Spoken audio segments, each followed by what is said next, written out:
what up, everybody? This is Kalen with Corner Culture, thoughts off the mainstream, coming at you from Georgia once again, and it has been a while. In my last video, I told you I was going to be going on a road trip yet again, making the exact same drive that I made back in September, this time with my wife, and yeah, so hey, we made it. I got some topics I want to talk about today. Topic number one that I want to talk about is why I Bitcoin. This show is all about Bitcoin, and it's called Corner Culture because I also talk about political issues, but I talk specifically about the culture, the cultural function within the politics in America, which I think is so oft overlooked. But I want to talk about why I am a Bitcoiner, just to get it off my chest. It has really become just painfully obvious to me how immoral fiat is, how immoral taxation is, and how absolutely tyrannical, run amok our federal government is. I think it was Frederick Hayek, that said, the only way that you can win is by usurping them, going around them in some sort of sly, roundabout way. And that's exactly what Bitcoin is. It's the way for us to get around this, to get around this complete and total tyranny, this corporate fascistic tyranny that the U.S. government has become. It stands for none of the founding principles of the founding fathers. It stands for nothing of the Western ideals that were initially transcribed into the Declaration of Independence and the Constitution. None of that is actually being protected by the government these days. In fact, the biggest violator of the very things that it is supposed to protect is itself. And so it's time to put an end to it. The fiat is the weapon that they use to oppress us. The fiat money is the weapon. It's the sword. And the taxation is another weapon. So they force us to use the money, and then they take it from us when we produce anything of value. And so the only way that we can preserve our wealth and tell them to go fuck themselves and fuck you, you can't take my money, you can't take my wealth from me, is Bitcoin. That's the only option. It's the only thing that we have. By any other means, they can come and take it from you. They can seize it. They can stop the bank. They can they can send in the troops or the cops to come in and just take anything from you, including your house, your car, or your life. Of course, they can do that with or without Bitcoin, but they can't get the Bitcoin. And then finally, one of the main reasons why I Bitcoin is wealth preservation. The main mechanism of the oppression of fiat is the fact that they extract wealth through inflation. You know that they're going to have to print exuberant amounts of money, exponentially growing each and every time with every crisis that comes along, which they're manufacturing now out in the fucking open, like COVID. We know that they're doing that. So the next crisis is going to be the same fucking thing. They're just going to print, 7, 14, 28, 36 trillion dollars into existence overnight, or over a span of like a few years. And then the debt and liabilities on top of that are going to have to be paid, which is going to exponentially grow as well. Dollar fiat is going to hyperinflate and just obliterate itself. And there's going to be only one thing out there that everybody can flee to preserve their wealth. And the sooner you get on board, the better. And that's Bitcoin. Bitcoin is a savings technology, and it is also a medium of exchange. It is superior in all aspects of money: divisibility, portability, indestructibility, and incorruptibility. So it's going to win in the long run. All right, next topic. I had a conversation with a coworker, and this happens a lot on this video, in this podcast. I have conversations with coworkers, and like as I explained before, it's a wide range of personalities and peoples and experiences, which I love. I'm all about that. But it certainly makes for some very interesting discussions. One of the coworkers that I talk with a lot recently said, "Lightning has failed," and I thought, wait a minute, when has Lightning failed? I have a Lightning node. I run a Lightning node for my store that nobody buys shit from. And I've tested it. I've bought stuff on my store using Lightning from several different wallet providers like Strike and Wallet of Satoshi. And I think I even did one with CASHAPP, because CASHAPP has Lightning. How badass is that? So I'm just like, wait, what? what are you talking about? Lightning has failed. And so I asked him, and from what I could surmise, because it was kind of a quick conversation, and I was really just trying to understand how someone could actually make this statement and say it like dead ass serious, like it's failed. And but I'm pulling up my phone and I'm like, it works. Like I can send Lightning transactions right now. What do you mean it's failed? And so here were the arguments as far as I can tell. Number one is that it's not decentralized. That was argument number one. Number two was the adoption rate. The adoption, it's failed because of the adoption. Let me address at least those two that I think the arguments that were made. So here's the Lightning map according to mempool.space. That looks nothing like centralized to me. This is insanely decentralized. Sucks about Africa. Welcome to the 21st century. And there's not a lot of people over here, and but like look at this at least. This is not decentralized. I mean, like I said, I run my own node. I have my own Lightning node for my store. It's a BTC Pay server. And so when somebody pays me in Lightning, they pay me. It doesn't go through an intermediary like Crypto.com or Coinbase or some other third party that's going to take a fee from me and then put a threshold, some arbitrary threshold on me before they can pay out what is owed to me. I have none of that. Like if you make a payment on my store and you use Lightning or BTC and you use the BTC Pay server, that goes directly to me. And the only thing that we pay is the network fee. That's it. Well, let's explore that a little further. Here's the Lightning dashboard.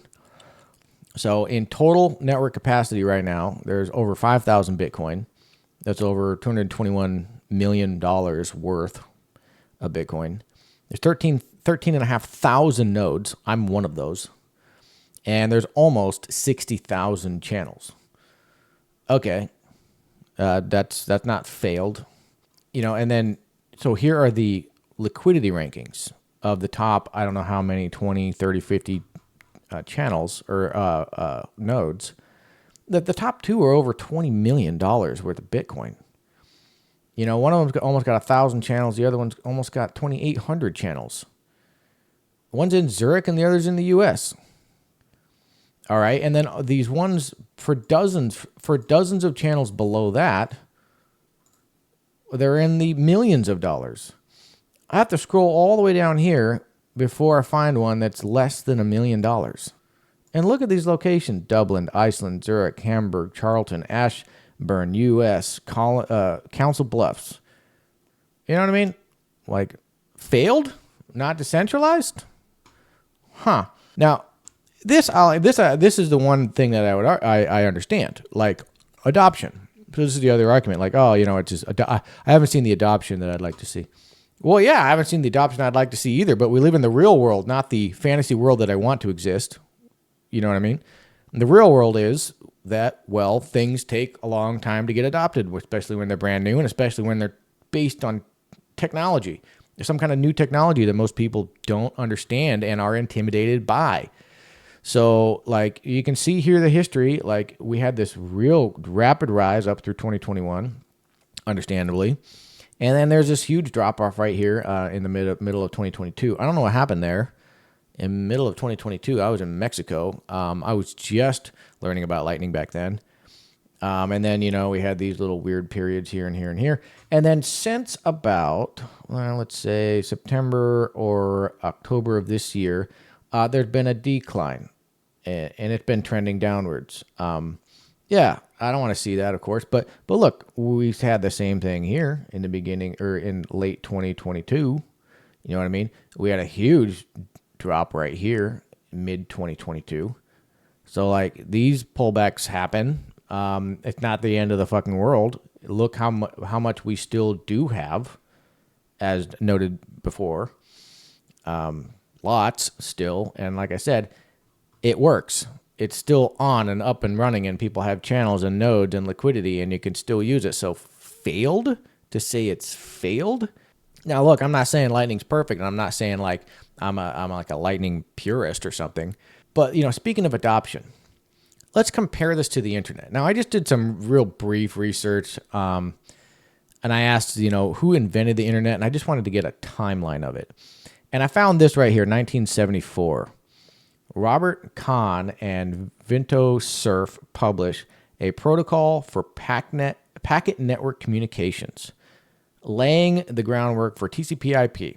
Okay, TCP/IP is huge. That's the network transfer protocol that we use for the internet today. So the paper was dropped in 1974. So I'm going to liken this. To the Bitcoin paper of Satoshi Nakamoto. That was Halloween of 2008. Okay, so that's the starting point. Now, where's the end point where you would say, like, okay, we've hit peak adoption? Well, I think this next graph is a pretty good one to look at. Let me see. Okay, yeah, perfect. So this is internet hosts count, okay? So in other words, internet hosts, like, for example, like Lightning hosts, internet hosts, all right, same thing. So, 1974, right about here is when the papers dropped. They were doing experiments with other things, but the paper for the protocol that we use today was dropped in 1974. And then, and then the government got involved, and I'll show that here in a second. And then it just, skyrocketed up here, but then it levels out right up here. Well, when is that? That's roughly 2014 that it really just starts to level out, and it's at the level where we're at today. Well, now conveniently, 1974 to 2004 is how many years is that? 30, right? No. 40. From 1974 to 2014 is 40 years. Okay, 40 years from the time the paper was dropped, and then the government got involved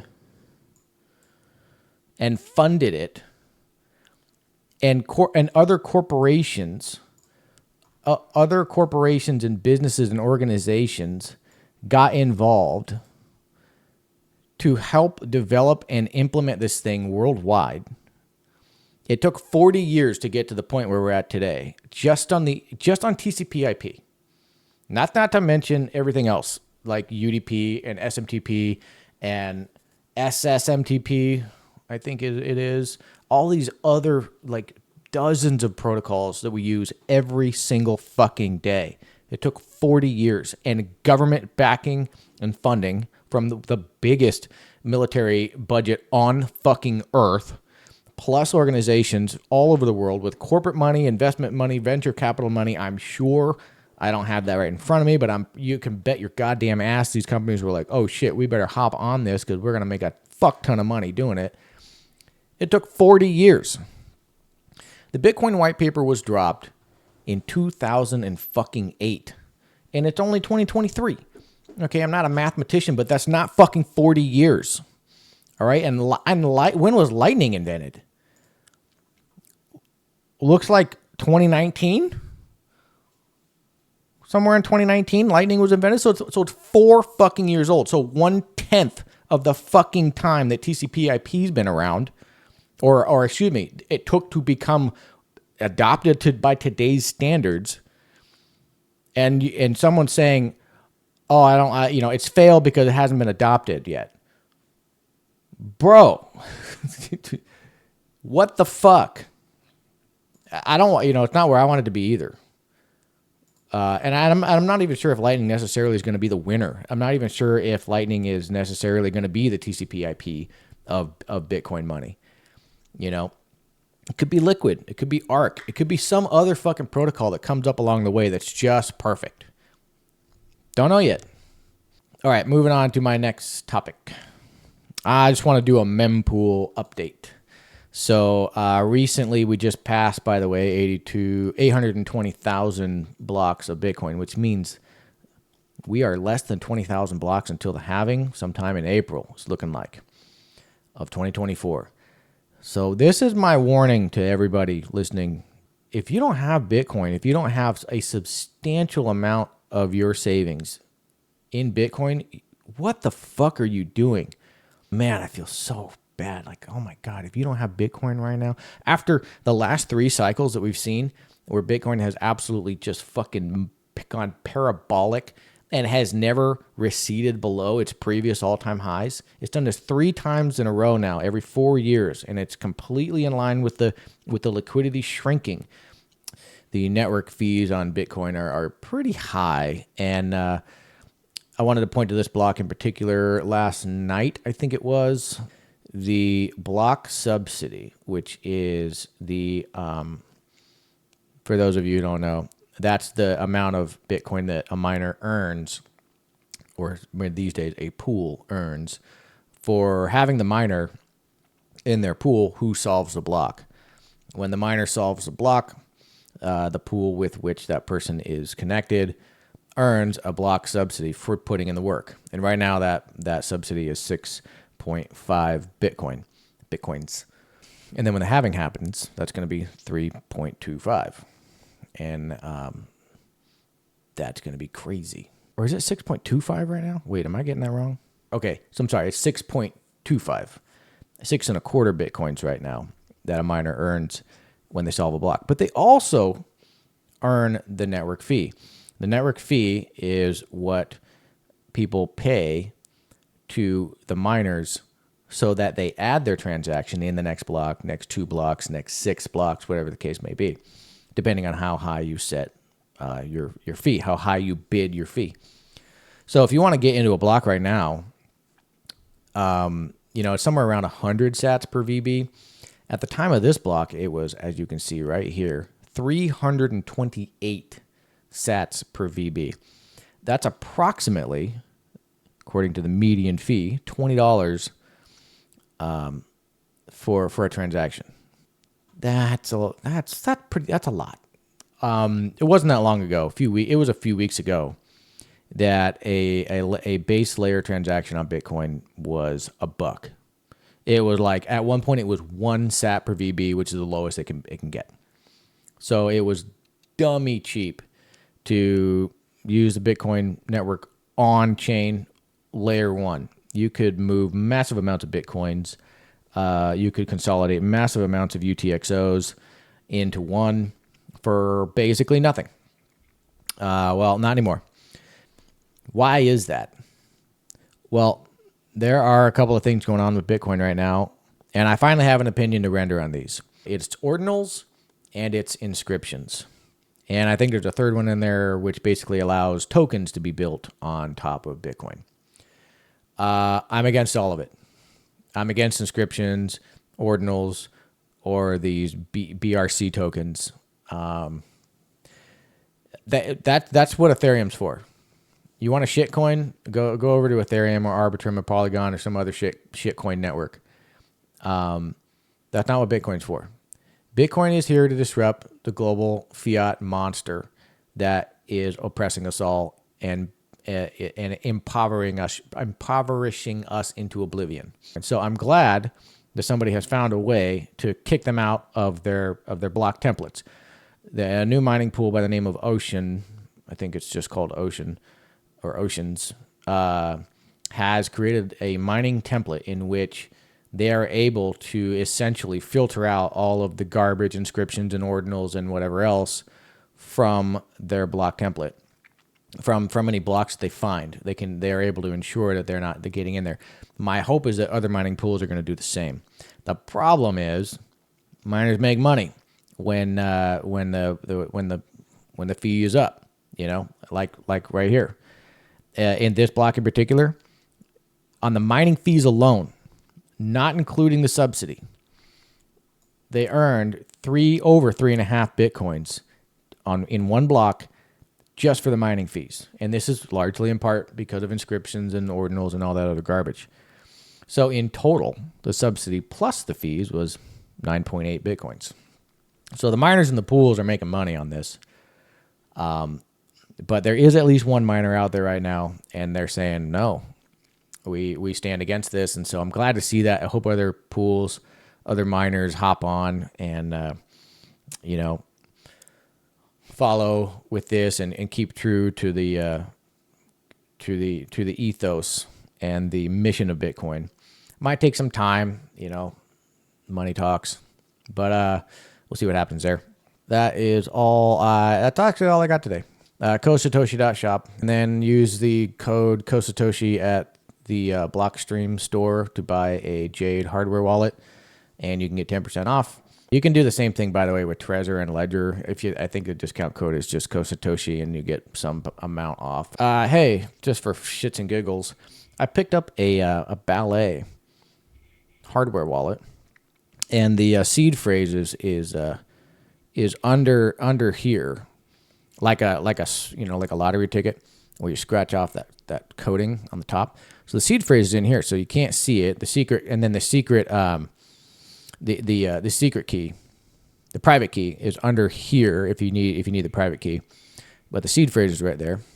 Or I'm sorry, the passphrase is right here. The seed phrase is under here. Is that what it is? But anyway, I'll hold this up if you all actually want to, donate to this to support the channel. That'd be cool. Well, this has been fun. I'm doing this anyway because I don't want to give up.